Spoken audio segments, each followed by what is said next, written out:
Now, former Jamaica Anti-Doping Executive Director Renee and Shirley says the implications of an ongoing FBI case into a doping conspiracy fraud stretch further than most Jamaicans realize.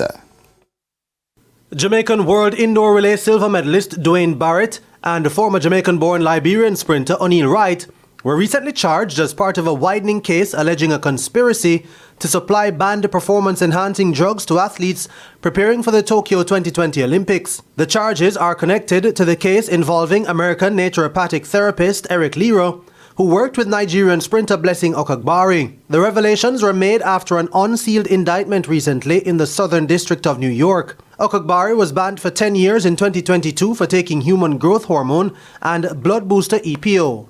The interesting thing that I don't think Jamaicans understand is two other Jamaican-born athletes, one who currently represents Jamaica, which is Sabina Allen, a triple jumper, and Alex Wilson, who was born in Jamaica, moved as a teenager to Switzerland. Those two are the ones that we're not paying attention to, but they actually predate Blessing.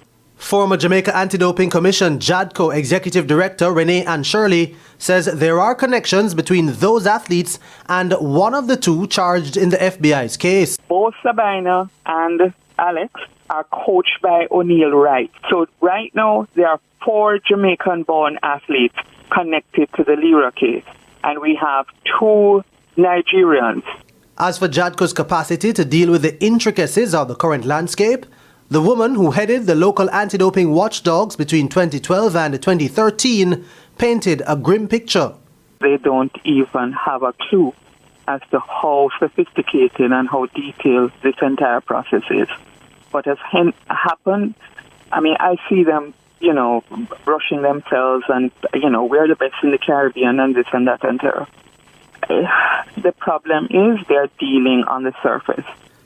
One of the recently indicted athletes, Barrett, helped Jamaica win silver in the 4x400 at the 2008 World Indoor Championships, while Jamaican-born Wright switched allegiance to compete for Liberia.